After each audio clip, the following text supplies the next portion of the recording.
So, Power Rangers Once and Always. Or I guess Mighty Morphin Power Rangers Once and Always is what it's actually called, but, whatever. It was released about 2 years ago, or actually exactly 2 years ago when this video comes out, I think.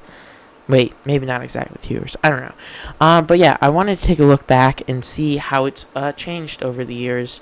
Mainly being the fact that Hasbro was releasing Power Rangers content at that point, but just how it's grown, and the impact it had on the Power Rangers community. But yeah, without further ado, let's begin.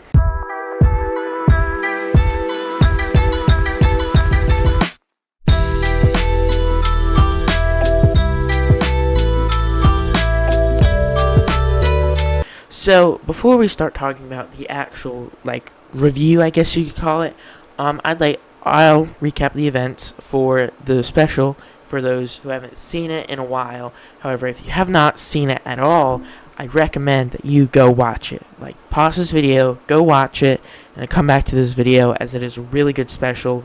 It's a really good tribute to the two actors. But anyway, let's get into it. So the special begins with Robo-Rita attacking Billy. He morphs, and the other Rangers show up to help him, that being Jason, Kim, Trini, Zach, and Tommy, the Green Ranger. They fight Rita and the putties, but Billy gets knocked down by Rita. Rita charges her wand for one big attack on Billy, but Trini jumps in the way, saving Billy. She dies from the blast, though.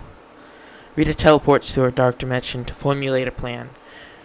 The Rangers are crushed that Trini is gone, and we see that Billy and Zach are at Trini's house, wondering what to tell Min, Trini's daughter. Billy screams out, "We have to tell her that Rita Repulsa killed her mom." But Min walks in at this moment and overhears this, dropping her books, and runs away. We flash to a year later, and we see that Zach has become Min's guardian and moved in. Min is practicing the mantis style, which is her mom's main style, and she runs inside. Seeing Zach, and they prepare to leave for the cemetery, as it's been exactly a year since Trini sacrificed herself. They head there, but they hear the Rangers morph, and they rush over to them, and Zach morphs as well. Robo-Rita is back. She has backup, Snizzard and Minotaur. She has a machine that she needs power for. So Snizzard paralyzes Jason, and he turns him into his Lightning Collection figure. He just shrinks him, not his Lightning Collection figure, of course. And then he does the same thing to Tommy and Kim. But Zach and Billy manage to make it to Billy's car, and Min joins them in there. They get cornered by Snizzard and Minotaur, but the car is actually the Rad Bug 2, so they fly away and escape. They regroup at Min's house, and they think of what to do. Min wants to kill Robo-Rita since she killed her mom, but Billy and Zach disagree with it, as that is a worst-case scenario. Min gets upset and blows up at Billy, blaming him for her mom's death, and she runs off. Billy and Zach go to Cranston Tech, which looks like the command center, and with a cherry on top, they have a secret underground area for Ranger business that no one knows about. They meet up with Alpha 9 and explain how Robo-Rita was created. We flash back to a year ago. Billy and Alpha 8 are looking for Zordon particles from the Z-Wave to bring back Zordon. They find some and gather them into an energy tube, but the particles darken, and they crack the glass and escape. Surrounding Alpha 9, he pushes Billy back, and he's taken over by Rita. Billy is shocked by this and runs outside as he calls his teammates to come help with Robo-Rita. And that's where we picked up at the beginning of the special. We flash back to the present and get an alert about putties attacking, not just Angel Grove, but the whole world. Billy says they've been preparing for this and they initiate the Bandora Protocol. We see many different Ranger cities and bases, such as Coral Harbor, Beast Morphers, Reefside, Dino Thunder, Astro Megaship in space, Turtle Cove, Wild Force, Terra Venture, Lost Galaxy, as well as Osaka, which the only thing I found this to be related to is the Japanese city, which I guess would be related to Power Rangers Roots being Super Sentai, which is a Japanese show. But anyway, the last part of the Bandora Protocol is Rocky and Kat teleporting to the command center. We see that Min is training, and she gets an alert on Buzz Blast, and she sees that the Ernie's juice bar is being attacked. She grabs the saber-tooth tiger morph Morpher and heads off. We see at the command center that Rocky and Cat receive proxy power coins so that they can morph into the Ranger forms without disrupting the Morphin grid, even though they could just use their ninja powers or Zeo powers, which probably would hurt the Morphin grid way less. But nonetheless, they head off to rescue some civilians. They arrive and manage to rescue everyone, but teleport away before Snizzard can capture them. Alpha is looking at the fight and sees that Minotaur can track the Rangers through their connection to the grid. Alpha warns all the Rangers to demorph at once across the world. Snizzard and Minotaur teleport to the Rangers. The Rangers immediately demorph when they get there and teleport to the command center. At the command center, they receive a call from SPA agents Aisha and Adam. They are headed to Earth to help them, but they are in the Sirius system, fighting the Trubing Empire. A little shout out to SPD, since it's nearing the time in the universe where SPD would take place. This year, 2025, is actually the year SPD takes place, so that's cool. They wish them luck and sign off. We also see that Min is at the juice bar defending the civilians. Rocky and Zack teleport there to help. We see Min struggling against the putties, and she tries to morph, but fails. Rocky and Zack arrive and defeat the putties, but Zack is upset at Min for coming there. Zack asks for the morpher back, and they teleport to the command center. There, Zack gives Min a heart-to-heart when he says that the morpher didn't work for her since she was seeking revenge, not justice, and tells her that Billy was just trying to bring back Zordon, but Rita came back instead. Zordon was kind of their father figure, so he meant a lot to them. Min understands, and now she is sorry. At the junkyard, Rocky, Cat, and Billy plan to capture Snizzard with a big magnet, since they're robots. And Cat can drive a crane, since she used the pink crane power coin, which is a kind of cool thing. They morph, and we see that they morph to lure Snizzard and Minotaur to them, and we flash to the Moon Palace, or Pandora's Palace. And we see that Rita has captured more Rangers, such as Ravi, Ashley, Merrick, Tanya, the Phantom Ranger, which is interesting. That confirms that Billy is not, in fact, the Phantom Ranger, which many had thought would be a nice thing, or would thought to be true, which I think would have been cool. Devin, Steele, Nate, Kai, Leo, Damien, Connor, and Trent are all captured as well. Minotaur gets an alert about the Rangers morphing, and they teleport there. The Rangers capture them on the magnet and teleport to the command center. They formulate a plan to storm the castle, that being Pandora's Palace. And yes, it's actually called that. It's like there's a big sign there in front of the palace. They use invisibility devices to sneak into the palace, which just has such a 90s feel to it. Like, there's no, special effects, no nothing. Just gone. Vanish. The Rangers teleport to the palace. While they're there, Min steals an invisibility device and takes a saber-tooth tiger morpher and runs off. She steals the rad bug and flies off to the junkyard. She wants to destroy Snizzard and Minotaur, but the morpher doesn't work for her, as, once again, she's seeking revenge, not justice. Robo-Rita appears, and she briefly fights Min, but she ends up overpowering her, and they teleport to the palace, with Snizzard and Minotaur. The Rangers arrive at the palace, take down the buddies guarding the machine. The Rangers look at it and realize they can't destroy it without destroying Snizzard. Suddenly, Robo-Rita and her crew appear, and have captured Min. The Rangers are surprised by this, and Rita explains her plan to travel back in time to 1993 when she first escaped her dumpster, and she'll inform their past self of future knowledge and kill the Rangers in their sleep. Yet, this doesn't really make sense because she kind of knew who the Rangers were in 1993 and could have done that anyway. In fact, there was a whole episode where Rita, it was a dream that Trini was having, and Rita was watching Trini sleep, which I don't know, just doesn't really make sense. But back to the story. Billy blasts Snizzard, but he dodges, and the other Rangers go for Robo-Rita, but they're all taken down by her. Rita prepares to blast Billy with the same blast she did Trini a year ago. She shoots it, but once or not, I guess not once again, but once again somebody saves Billy, but it's Min this time, and she jumps in front of the blast. She's blasted into the wall, but the Morpher protected her from most of the damage. She's still in rough condition, though. The Rangers are worried about her, but she wakes up, getting visions of her mom being Ranger. The Morpher chooses her to be the next Yellow Ranger, and they all morph. They begin to fight, but Rita decides to grow Snizzard, so the Rangers will have a harder time destroying him. Rita is looking at Giant Snizzard. While she is distracted, Billy plunges his power lance into her chest, killing her.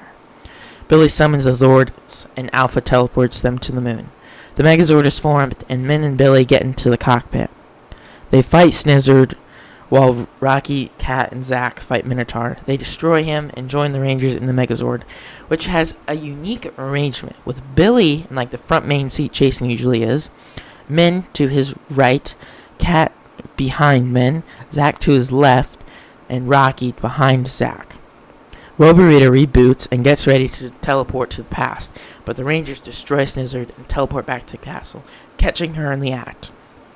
They blast her away from the machine, take the Rangers off the machine, and Cat destroys her with her power bow. Or Cat destroys the machine with her power bow, then Billy blasts Roborita and destroys her permanently.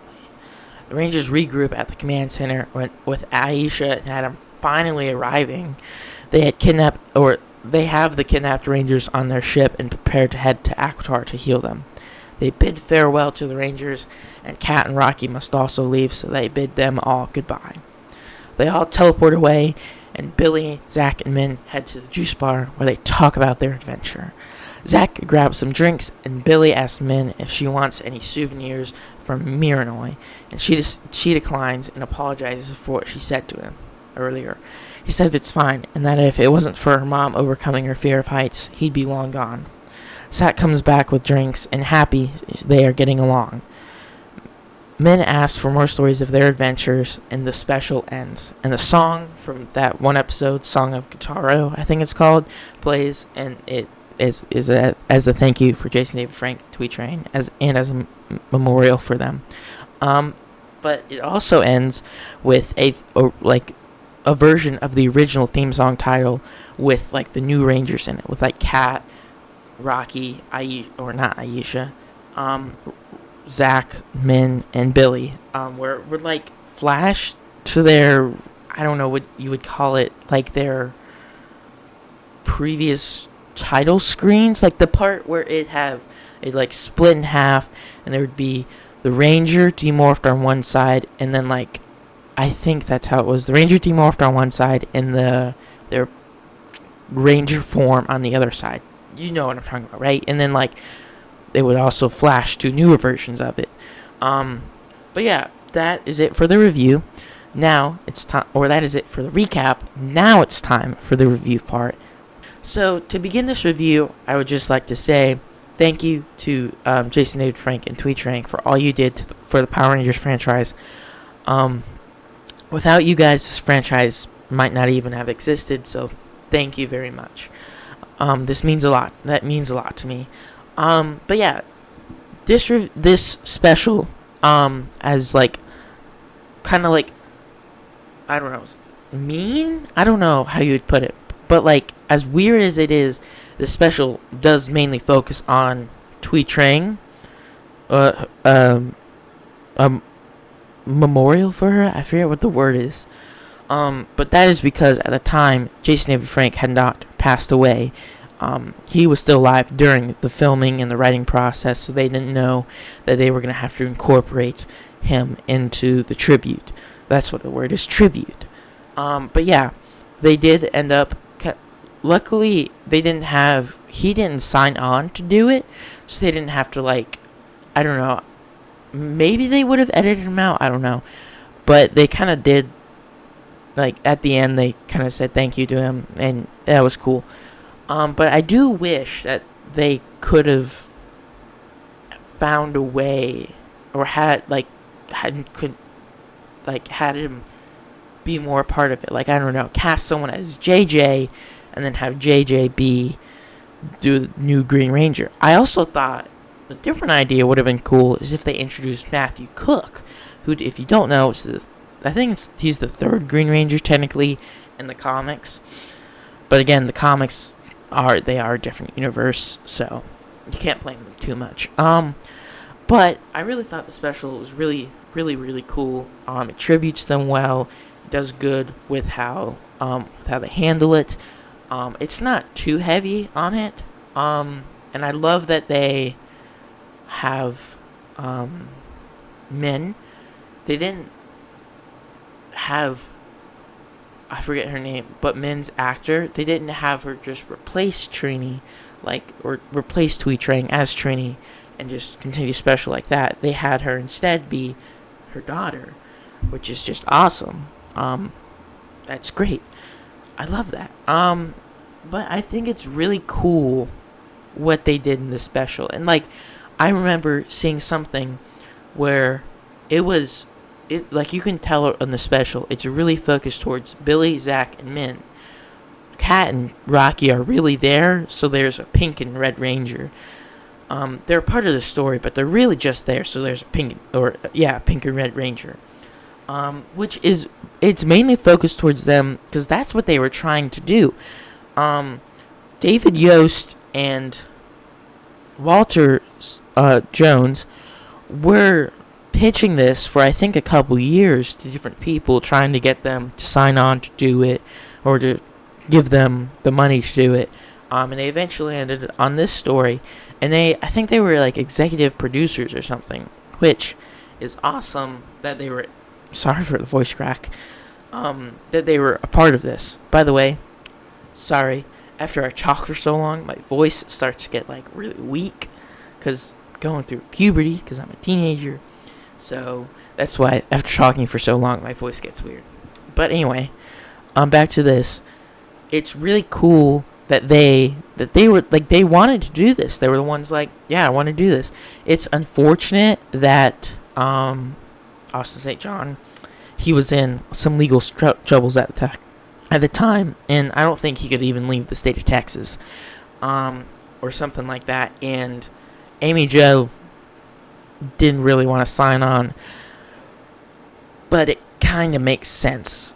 A, she's not the main focus. B, there was somebody else they could use, and you don't really want to be that old and be wearing tights, so it makes sense. I think that was even her reasoning. I'm not going to say what age I think. I'm going to say she's a middle-aged woman who doesn't need to be wearing tights, which makes sense.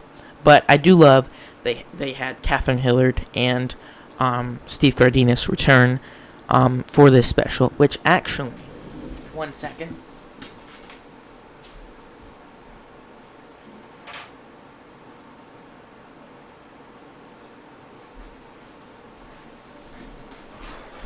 I have, this is me, and this right here, Steve Cardenas. That's right, I met him. He signed it and everything. Look, right there. He signed it, that's right. You spelt my name wrong, but he signed it. I'm not going to show you my name. But he signed it with my name. He spelt it wrong. But that's fine. That's fine. Anyway, which is really cool that they decided to return. I know Catherine and her friend Nakia Bruce, they run a channel, Power Rangers Playback, together, which is reviewing Power Rangers and stuff. And if you go to the channel, you'll see they don't upload a lot. But I follow them on Instagram and stuff, which the reason they don't upload a lot is because they go to so many conventions. You think of Power Morphicon, maybe even Ranger Stop and Pop, but there are so many other small conventions, comic book conventions or stuff like that, where they go to, which is just, it's awesome.